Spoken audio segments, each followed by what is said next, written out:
Hello everyone. In this video we are going to talk about peripheral artery disease, or in short PAD. It is a condition in which narrowed blood vessels reduce blood flow to the limbs. Most commonly it is caused by the formation of an atherosclerotic plaque, as you can see in this picture.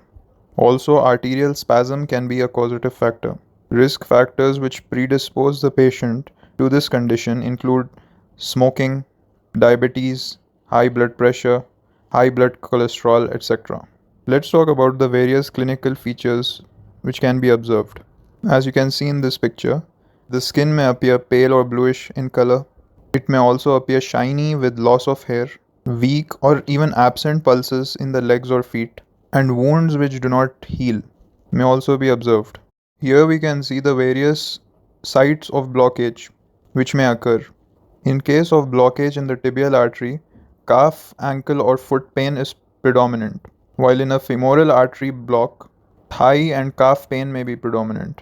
And when the iliac artery gets blocked, buttock, hip, or thigh pain may be predominant. In this picture on the left, we can see an arterial ulcer, and on the right, we can see necrosis of the feet. In cases like these, amputation may also be considered to prevent sepsis. Important signs to look for include decreased or absent pulses, muscle atrophy or wasting, decreased temperature or coolness in the affected limb when compared to the other. Thickened nails may be observed. There's a test called Buerger's or Berger's test, in which the affected limb is elevated. This results in development of pallor. Once pallor develops, the limb is brought back from the elevated position into the sitting position and then is checked for redness, which is called reactive hyperemia. It is a good assessment of arterial sufficiency, which is the ability of the artery to supply oxygenated blood to the tissue that it goes to. There is an important term which comes up a lot in association with PAD, and this is intermittent claudication, which means there is intermittent development of pain in the legs when the patient is walking. This pain subsides once he gets some rest. Let us now talk about the various investigations which can be done in this situation. This flowchart on the left gives a good summary as to how to proceed with the investigations to confirm our diagnosis.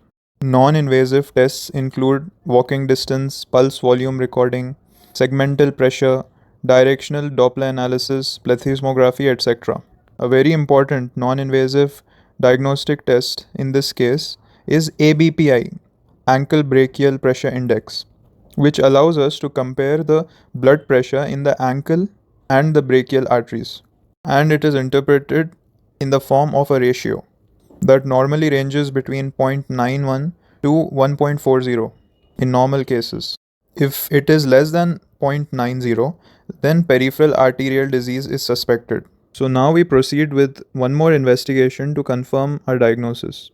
Ultrasound may give us the answer, in which case we either proceed with intervention or treatment, or we can adopt the strategy of watchful waiting and monitoring. However, if the ultrasound is inconclusive, then we proceed to angiography, and based on the results, we decide if intervention should be undertaken or watchful waiting. Here is a great flowchart showing us how to proceed with the management.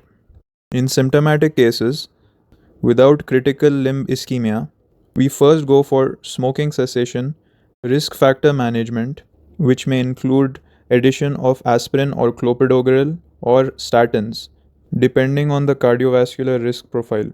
Various pharmacological treatment methods are also available.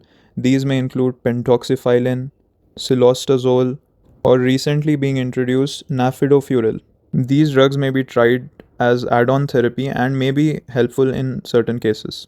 Exercise therapy, where exercise like walking for 35 to 50 minutes for 3 to 4 times per week to the point of maximum pain, and the patient is called up for periodic review to monitor the condition and see the response to treatment. In cases of critical limb ischemia, in cases where the artery cannot be salvaged, amputation is considered.